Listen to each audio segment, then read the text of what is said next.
as a button. Cute as a button. Cute as a button, ladies and gentlemen. Yeah. How are you? It's good to see you. And it's really good to see you. I'm fine, thank you. All the better for seeing you. Sheilagh Guy Murphy.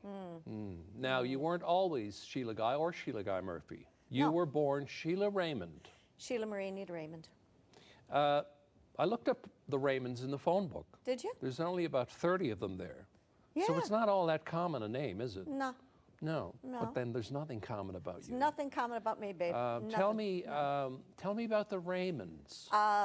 My father's crowd is the crowd from the Ghouls, where all of the people, you know, all of the creative types come from, you know. Apparently. Yeah, Bobby Chafe, the Kylie girls, you know, yeah. Alan great Hawco writers. comes from... Yeah, he's down Petty Harbour. But it's Oh, close Petty enough. Harbour. Yeah, oh yeah. Jerry Doyle, the writer, all kinds of really brilliant, great people come out there. Of course, Wayne Johnson. So yep. That's where my father's from. But I was born in St. John's. But is that I mean, it sounds like an English name, but your name is Sheila, which is very Irish. It's like Colleen. With a G-H, yeah.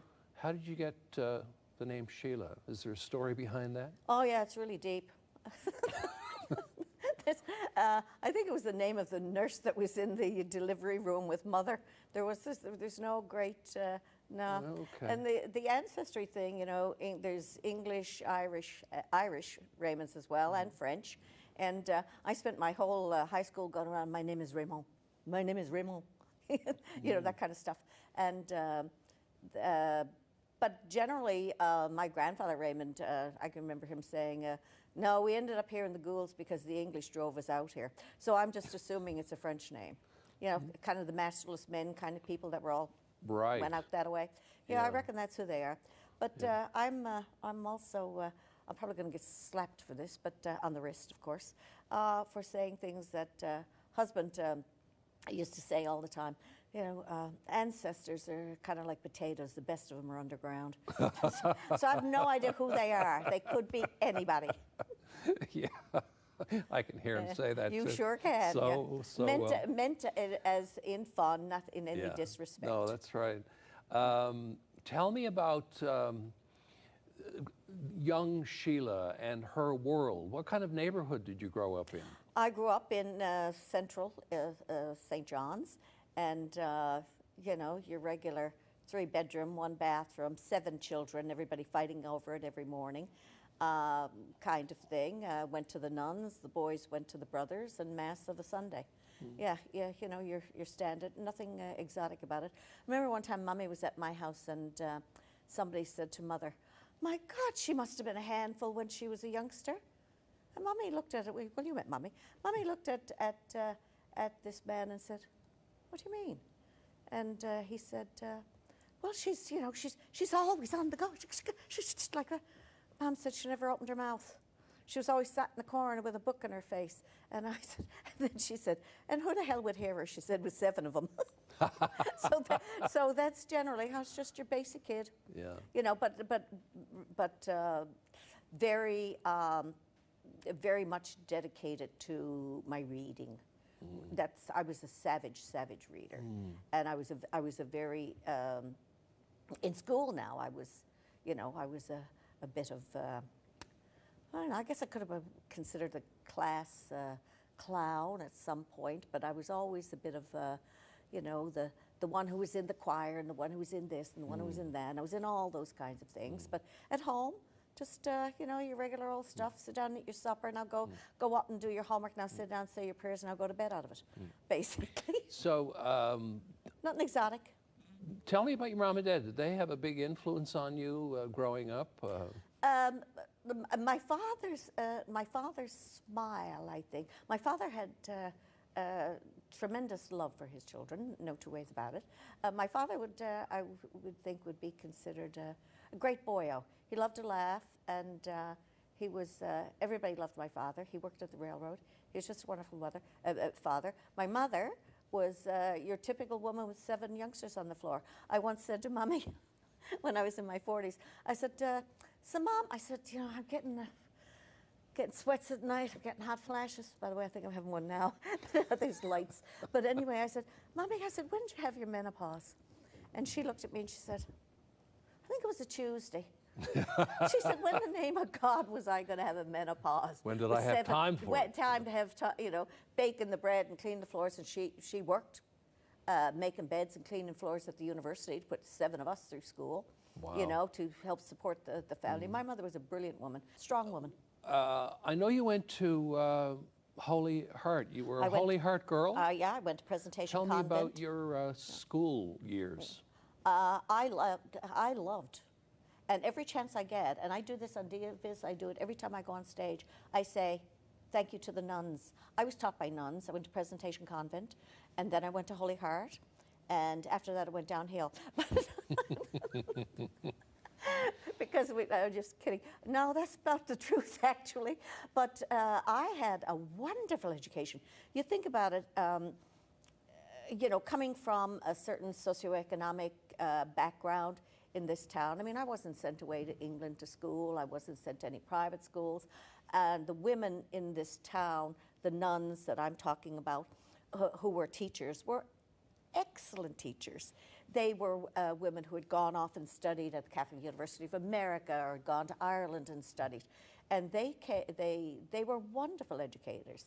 And I had a great education through both of those schools, and very proud to say it. So when did you decide that you wanted to become a professional actor? Well, I think... And I assume that your first role was on stage. Yes, true. Well, my first professional role was on stage, yeah. With Rising Tide, actually. At the Donna Butt. Wait a minute, I lied. That was not my first professional butt. Donna, sorry, tried to give it to you. But my first professional role was the year before that with a group.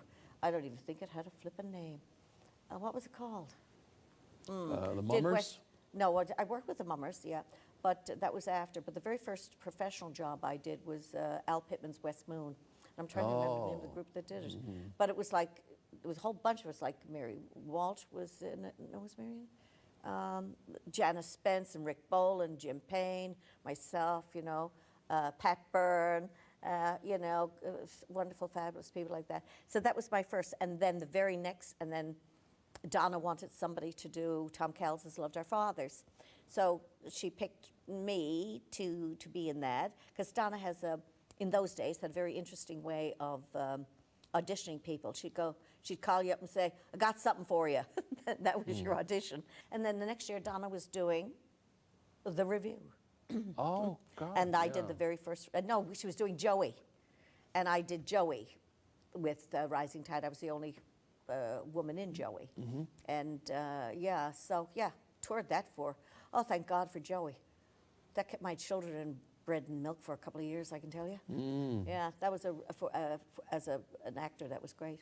Yeah, but I was doing community theater for many years before that, and of course MUDS at university, and the Brother Rice Drama Club and Holy Heart Drama Club. I was always doing drama, but that was when they say professional, that's just a word meaning somebody gave you a salary. Yeah. Because there's an awful lot of community theater people out here in this province that are not considered professional, that are more professional. I remember being in The Music Man with Gordon Pinson, and I got paid $50. Yeah, an honorarium. An honorarium. Yeah. But before that, I taught school before that. Yes. Yeah. And what did you teach? I taught second grade my first year in Kings Cove, Bonavista Bay. And the next year, and then I went back to university, and then I taught special ed. I taught special ed for a number of years, and then I started to act full time when I decided to do that. Yeah. So, who were some of the leading lights that you acted with? People who really kind of impressed you, or maybe people you looked up to as thespians? Thespians, you say? Thespians. Did you say that, Carl? Did you just say that? Thespians. Let me see. Well, Gordon, of course. My great friend, Brenda Devine, was a consummate actor. Brenda. She was, God rest her soul. She truly was. There are a lot of people that I've worked with that I consider truly professional, dedicated actor who hone their craft every single day of their life. Bernie Stapleton is one of them, who works on her craft night and day, day and night. Just incredible, you know. So many of them. Oh my God, I'd be afraid to start mentioning. I'm afraid I'd leave somebody out, and they'd all have a, you know, a French fit. Okay, I'll get you off the hook. Yeah. Let's talk about Young People's Theatre. You did Young People's Newfoundland Theatre. Young People's Theatre. Yeah. That was a professional theatre company that I started because there was a dearth of professional theatres dealing with topics that I thought was important here in this province. We were bringing in performers from up along. And I thought, well, we've got some pretty darn good young actors in this town. And so I started a professional theatre company, meaning they got their salary and they got their, you know, their stamp money and all the rest of it. Yeah, and we toured the province, the First Circuit and Second Circuit, and then to the schools for years, doing topics like AIDS. Which Mark Critch was in. Mark was in that, yeah, for sure, and Sean Panting, my son Steve Guy, yeah, on and on. Alcohol, the teenage alcohol, you know, abuse, smoking.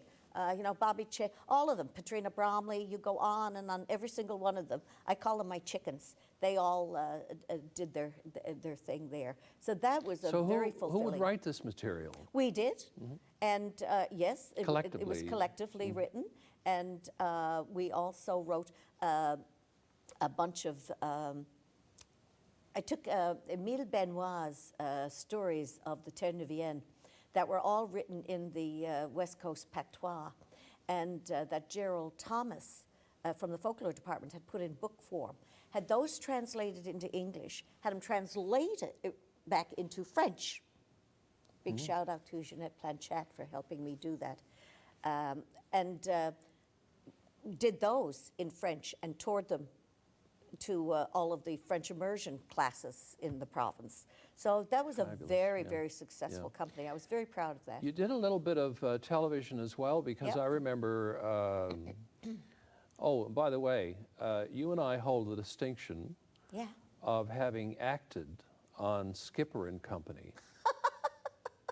Yeah. I know you. did I know two of you. You those. played a librarian on it. Yeah, but, yeah. I played a burglar. I burglarized Skipper's lighthouse. I remember that. I remember that. Yeah, I think I did whatever TV shows that were done, like Pigeon Inlet. Well, or Pigeon Skipper. Inlet, Did a didn't you bunch of play the those. school teacher? Yeah, I did a couple of those. Yeah.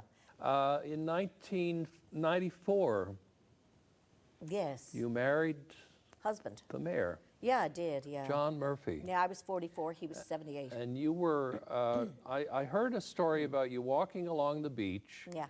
and he saw a stone.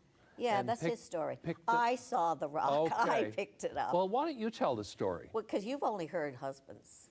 Okay, I want to hear your He, side now. We were down in Trinity. Donna Butt is getting into my story again. Maybe she's got a role for me. Give us a call, Donna. Donna was opening the Trinity pageant. That was the year. It was 25 years ago, you know. Wow. 25 years. Yeah. So we went down to Trinity, and we were coming back through. We went down around Branch and like that. We were in Branch and down on the beach in Branch. And everywhere I go around the world, long before I ever met John, I used to pick up a stone everywhere I went to have as a, you know, this is a good day, good place, good, you know. So I'd pick up a stone. So I picked up this little stone and put it in my pocket. And a couple of weeks later, yeah, happy now. sorry about that. I apologize. That's okay. No, why should I? It's my emotions. It's all real. It's good. Anyway, so I put this in my pocket. And a couple of weeks later, he tells the BBC that he's getting married to me, and I go, oh, okay, yeah. And so he said to me, what would you like as a wedding ring? And I said, I don't want a wedding ring. I'm not a jewelry person. And I said, no. I said, I'd be happy with that rock I picked up out in Bredge. And he said, where is that? And as it happened, I was wearing the same jacket, and I said, there it is, right there. So I spit on it, got the bit of stuff off, you know. And he said, oh, let me see that. And he took it, and he said, okay. He said, I'm going to keep that as a memory. And next thing you know, he'd gone down to T.O. Hammelman's and had it sent off and polished, and it was a piece of agate. And had it, I'm not wearing it today. I should have known you were going to ask me that story. And anyway, yeah, and had it set, and it was in the shape of a heart. Wow. It was only gorgeous. It is only gorgeous. That and must yeah, be pretty really special. pretty. Yeah. I'll send you a picture of it. Okay. Yeah. Now, you got married at a very interesting time in our history because it was the lead up to the big 500th anniversary celebrations. Well, they needed to have somebody to have a party, Carl. There what you can I go. tell you? And so you must have been involved in some of the planning of some events, and Oh, you certainly participated in a lot of the events that happened. Oh, yeah. But City Hall in 1997 was filled with some very, very, very competent, talented, wonderful people who work there. And in the tourism department and so forth. And they were instrumental. Bernadette Walsh comes right to my mind. They were instrumental in putting an awful lot of stuff together. They were fabulous. And yeah, and because husband was the mayor at the time, it was quite fortuitous that I'd glommed onto his coattails. And Well, but you know, I was gonna ask you this. Up until you and Mayor Murphy, yeah, the spouse of the mayor was never seen. No. Never participated And still not. in any of the events, and I don't think even Not today. so much, yeah. Not so much today. Yeah. But you really became, and I called you the first lady of St. John's Yeah. at the beginning, but I truly meant that Yeah. because you really were. And it worked so well having both of you participate in all of these events together. And was that a conscious decision on your part? Oh gosh, no. I mean, before I met John Murphy, I was a recognizable person anyway. People knew me from stage and being on the radio, my big yapper advertising stuff. So people knew who I was. I wasn't, somebody hiding under a bushel someplace. I had a public personality. And when I married John Murphy, that public personality wasn't going anywhere. And my personality, and I wasn't going anywhere. So might as well make use of it. And I just thought of it, and it just seemed to me that if your spouse is a person who is doing all of these things, well, you support it and you do it what you can. I mean, our house became a revolving door. People used to actually say to John, they'd say things like, and they gave you this house, did they? You know, as mayor. And John would go, no, and this sort of thing. And no, but John Murphy was the most gregarious, personable, hospitable human being that I've ever met in my life. He loved it. He used to walk down. Well, first of all, he walked to work every single day. And he talked to everybody. He'd stop if there was a guy from the city that was filling in a pothole. John would stop and say, "How's it going, Bob?" He knew his name. He knew he knew the guys in the unions. He knew, okay. And he'd stop and he'd talk to them. He'd walk back home to lunch. This is before I was married to him. And he always did it. When he was running the arcade, he was up and down. When he became mayor, if he had to go downtown to a meeting or something from City Hall, he'd start and he'd walk one end of Water Street to the other, and he would stop every tourist he saw and go, "Hi, I'm John, I'm the mayor. Here's a pin. Wear that proudly. It's the pin of St. John's." And that's what he was like. Now, you can't get infected with that and not catch something. You got to be your personality then just keeps coming. So that's what I did. And we had a flippin' ball, and we had a ball afterwards when I like to say he left office. We continued to have a ball. So all of the things you did, all the people you met, all of the events, what's at the pinnacle? What stands out more than anything? Oh, you mean other than marrying John? Other than marrying Okay, John. other than marrying John. The pinnacle would have to be meeting the Queen. Oh. 4 times. Wow. Don't want to say anything. How many times did you meet her? Me? Yeah. First you weren't on the Great Eastern, and now you didn't meet the Queen. It's okay, Karl. I'll still put you down seen for her. you know. Yeah. No, First seriously. time I saw her was in 1959. I gotta tell you, she. And I saw her in Bonavista. Yeah. And I saw Okay, her. well, Riding down. How old are you? Riding down the Mall with The Pall Mall. Pall Mall with Prince Philip. Yeah. And that's the closest I ever got to her, and it was an open carriage. So I got a really good picture. Well, but that's I've good. never met her. No, I did. I was in her company that many times, and it was, it was kind of like, if anybody says they're not impressed by meeting the Queen of England, I'm going to go, Wow. pants on fire. Yeah. You know, that's all I got to say to you. But it was pretty flippin', I got to tell you. And the CBC radio called me up and asked me how did I know did I curtsy? I said, yeah, I did.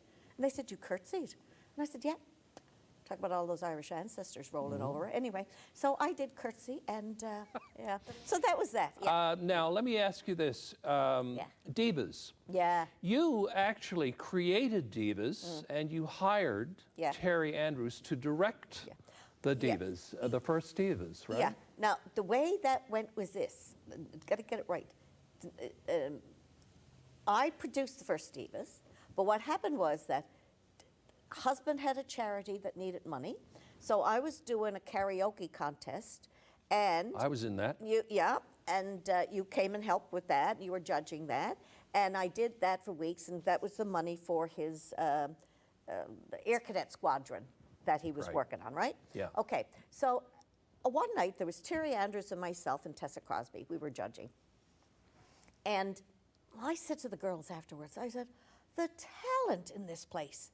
These are not professional singers. These are just guys coming home after work, getting up there and singing, and they're flipping excellent, these young men and women.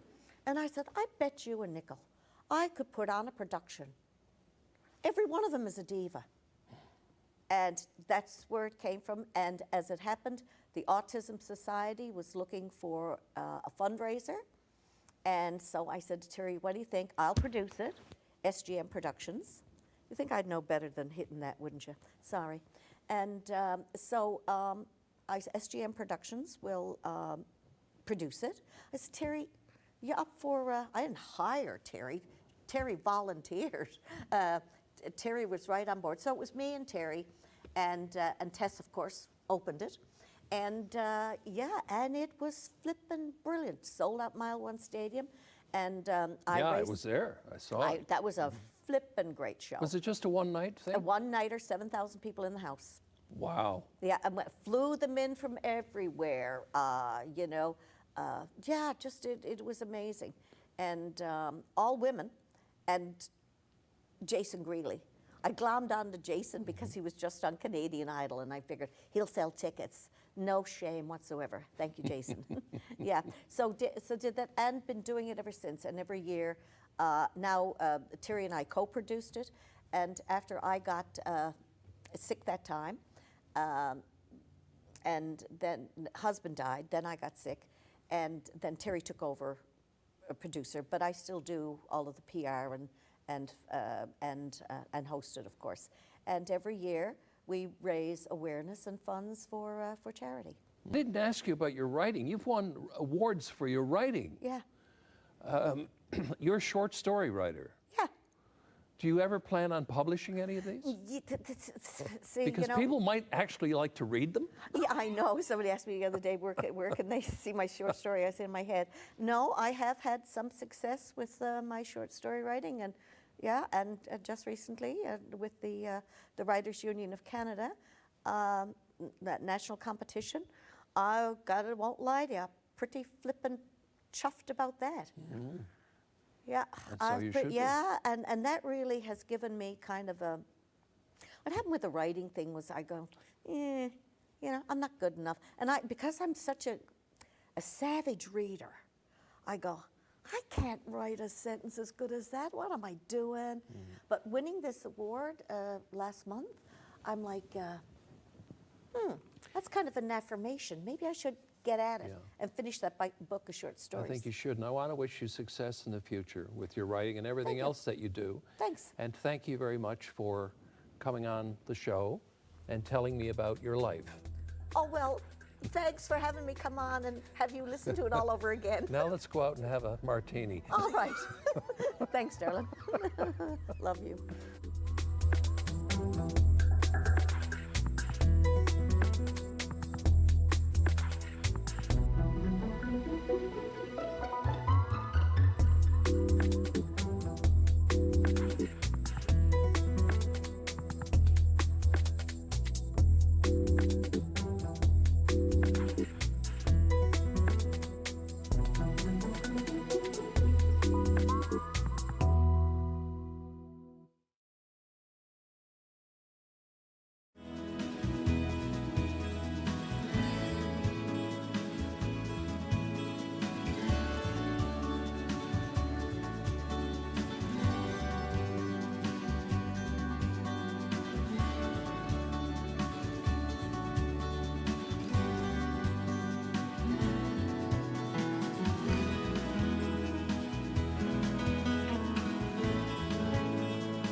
If you want convenience, Marie's Mini Mart is here for you. A one-stop shop for a variety of products, home-style breads, sandwiches, plus check out our freshly baked artisan breads and single-serve desserts exclusively at our in-store bakery on Frecker Drive. With 25 locations, wherever you go, there we are.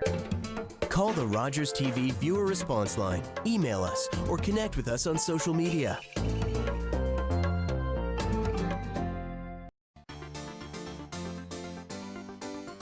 Hobbs and Shaw. You want a war? You've got one. I got your back, brother. Only yours. I am within rights to wipe you off the face of the earth. Run. We worked hard for this. Do you want to go back to how it was? I'd rather die than go back.